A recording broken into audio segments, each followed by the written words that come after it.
You may have heard of the term EIN, or Employer Identification Number. And if you have, you might know what it is, you might have one, but if you don't know what it is, or maybe you need to get one, you might be watching this video, okay? So an employer identification number is a number, a tax ID number, very similar to what we have on our personal side for the Social Security number. So tax ID is like the overarching bucket, and then Social Security numbers are underneath that, as well as EIN, Employer Identification Numbers. So your EIN number is kind of like a Social Security number for your business, okay? So hopefully that clears up what it is. But what this video is really about is also helping you figure out how to get one if you don't already have one. So what I'm going to do is actually walk you through the IRS website to go and get an employer identification number for yourself. It's very easy to do. Something to know about it though is that you can't just do it at any point in time. I tried to do it at midnight one night. Actually, the IRS has hours for when their system is open, which is kind of interesting. Makes me think maybe there actually is a human pushing some buttons on the back end when people are applying for employer ID numbers. So you know it's 7 a.m. to 10 p.m. Eastern Standard Time, Monday through Friday. That's the hours that we can go online and actually look and get our own EIN number for ourselves. Anybody can go and get an EIN number if a business is in the United States. If it's a domestic company, you can go online and get an EIN number. And then you have to have somebody, a responsible party, somebody who is claiming ownership of the entity that you're getting the EIN with. And they also are putting on the website that you can't apply for more than EIN per responsible party per day, okay? So if you're out wanting to start hundreds of companies, just know that you are limited to only one employer ID number per day. I'm pretty sure none of us are gonna run into that limitation, but it's funny that it's specified that way. Okay, so what we're gonna do is we're gonna get into the IRS website. I'm gonna show this to you guys. We're gonna walk through a quick example as far as we can get, but what you're gonna see is, what I want you to see is really like, what is the information you need to have in order to go get your own employer ID number, okay? Now, I will say that I did a video about what are the things you need to do to get a new business up and running, and this is one of the steps of that process, okay? So, okay, one last thing before we show you the IRS website. If you aren't already subscribed to the channel, I would love to have you here as a subscriber, and I would invite you to subscribe now if you aren't already, and also click the little notification bell so you will get a notification when we post a new video. All right, let's go ahead and go into the IRS website. Just so you guys don't Google how to find an EIN number and get maybe stuck onto a website that's going to do it for you, and that's not what this video is about. This video is about helping you go directly to the IRS website to apply for your EIN and not have to pay a service to do that. Just so you guys know exactly how to do that, you can go to irs.gov. You'll be here at the home page. Then you'll go to File, Business and File, Business and Self-Employed. Then you're going to click on this EIN number. Of course, if you wanted to search, you could use the search function as well, but make sure you're on the irs.gov website. And then you're going to scroll down here, and there's a box that says Apply for an EIN Online. So with that, you do want to pay attention to this hours of operation. This is the start of the site here. You will not be able to do it if it's outside of Monday through Friday, 7 a.m. to 10 p.m. Eastern, okay? So I actually tried one time to go on here when it was outside of hours, and the system does not work. So you will not be able to do that. You know, make sure you're eligible to apply for an EIN before you do so, and go ahead and click down here to apply online. So we are in the EIN Assistant now. Now I think it's good for you to go ahead and read through everything. Anytime you're doing any kind of government paperwork, especially something like, or registering with the IRS in particular, you want to know what you're getting yourself into. Okay, so make sure you read through everything. We're gonna begin the application. So this is why when we talked about how to start a new business, you need to have an existing business legally formed before you get an EIN, because the first thing they're going to ask you is, what's the legal structure of your business? So if you don't yet have that, you cannot get an EIN. So for the purposes of this video, we are going to assume that we have an LLC established in Washington, and there is going to be some sensitive information that needs to be put in to walk through this process. So we'll just block that out. You'll get it. So we're going to go ahead and click LLC. and then move forward. Now, if you are set up as a sole proprietor or partnership or anything else, make sure you make the right selection here. And after we click continue, it's going to give you a run through of what an LLC is. And this would be the same if you were choosing other types. So if I chose a sole proprietorship, it would tell me about a sole proprietorship, or if I want to be a sole proprietor or a household employer. So just keep that in mind. Read through all of this information here. What is an LLC? And make sure that you're comfortable with that. What it's not an incorporation, and you do not file in articles of incorporation. So you can read through everything when you're going through this. I'm not going to read it out loud to you guys, but I think it is helpful for you to look at that and make sure you're confirming that what you know to be true about your business is also true here. They don't want you to set up the wrong type of entity with the IRS if you've set up a different type of legal structure with your state. All right, after you click continue, you're going to tell them how many members your LLC has, and mine just has one because it's just me. And then I'm going to say that it was formed in the state of Washington. And you can notice here that we have all 50 states, and then we have different territories, and then we also have forces. So make sure you make the right selection there.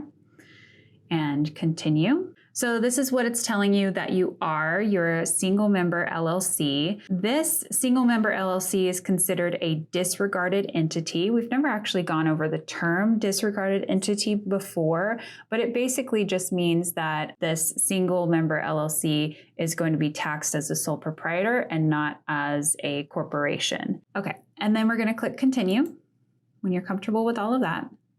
And then why is the LLC requesting an EIN? So most of the time, this is going to be because we've started a new business, but it might be maybe you were using your social security number, but then you needed to hire employees and you realized that you need an EIN to be able to file these things. Would be a reason to have a new EIN. Oops, you have to make a selection. It won't let you. We're starting a new business here. And then this is the responsible party of the LLC. So you cannot move forward if this information is not correct. So I'm going to go ahead and put in my information here, and then I will click that I am the owner, member, or the managing member of this LLC here. And then I will go ahead and click continue. But I'm going to type that in, and we're going to block that out. Okay, now importantly, you can't move forward if that is not a valid social security number. So if you are trying to do this and you're just trying to get the paperwork done without a valid social security, it won't work. So just so you know. Now let's go in here and say, it says, where is the LLC physically located? So we're going to put in the address here. It must be a US address, and you cannot have a PO box. Okay, so if you're in a situation where you maybe don't want to use your home address, but you don't have a business address like an office, you can potentially go and set up a physical address at a different mailing location. So I know that places like the UPS store, you can have a physical mailbox and a physical address, but it's not a PO box like you would have at the USPS. So you can actually get a physical, there are a couple different ways that you can get a physical location without having to actually give your home address here. So most of the time people are just going to use their home address if they don't have a work address, but this is something to think about. So I'm going to go ahead and fill this in, and then we'll move forward. And then if you have another different address that you would like to have mail sent to, you can enter that. But I'm going to click no, and we're going to move on. Okay, so this is where you need to give details about the LLC that has been formed. So this is where you need your paperwork from any state registration that you have so that it can match the this EIN application here. Okay, so I'm going to go ahead and put in the legal name of the business, the new business. This would match the state registration documents. And then the county, if you have a doing business as name, you can put it there. But if it's a new business, you probably don't have a doing business as name. And then the county where the LLC is located in the state. And then the state where the articles of organization are filed, which is probably the state that you're located in, but you could also register in a different state. And then the LLC start date. So this is just the month and the year. So I'm just going to use today's date. What are we in? We're in July. Now we're going to click continue. And this is where we have to answer some additional questions. So does your business own a highway motor vehicle with taxable gross weight of 55,000 pounds or more? No. Does your business involve gambling or wagering? No.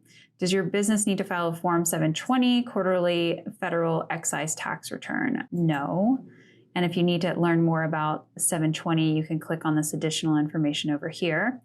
And there's also links that you can click to learn more. Does your business sell or manufacture alcohol or tobacco or firearms? No. Do you have or do you expect to have any employees who will receive W-2 in the next 12 months? So in this case, I would say no. Actually, I'm going to click yes for this one. It's a potential. And then what is the first date wages or annuities were or will be paid? This is just something that, if you know it, you can put it in here. If you don't know it, I'm going to go ahead and put June of next year because I don't know that I'll have employees, but I can put something in here. They probably just kind of alerts them to when they might need to check in on you to see if you've paid any wages.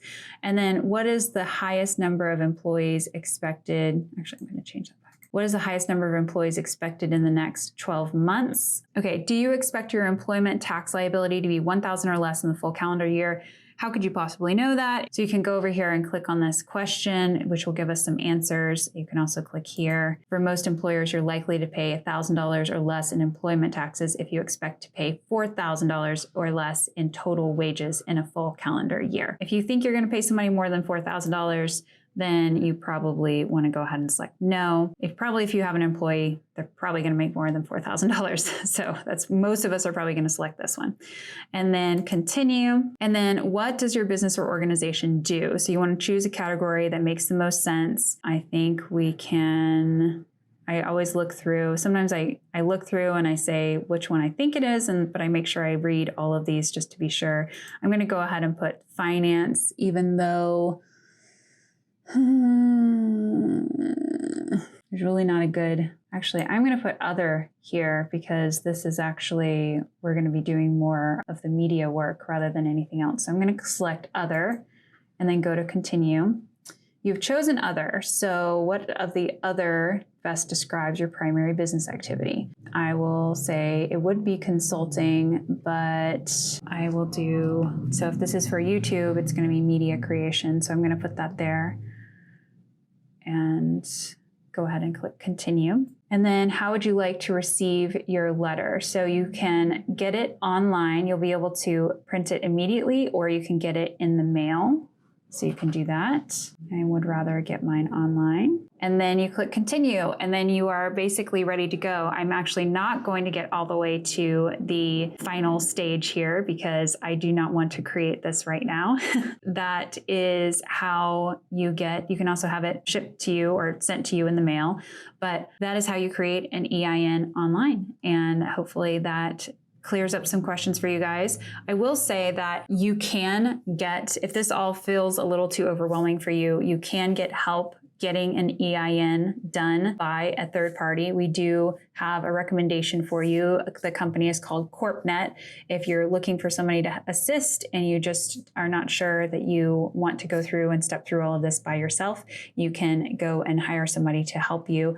CorpNet does have a service where they can file this for you. Now they're going to ask you some of these same questions that you have here that would need to be answered anyway, but there would be some support in helping answer those questions. The IRS, really just have some little help guides, but they don't really have live support to walk you through this. So if you want to go and check out CorpNet, I'll put the link to that in the description box below. Okay, so I hope that helps everybody understand how you can go ahead and apply for an EIN for your business. Now remember, if you have a business and you want to separate it from using your social security number for tax purposes, even regardless of whether or not you have employees, you will want an EIN. Or if you do have employees, you have to have an EIN because it's literally called employer identification number. So you're going to have one way or the other. So if you don't already have one, this is how you do it. And I hope that was helpful. Let me know if you have any questions in the comment section below. All right. Bye, everybody.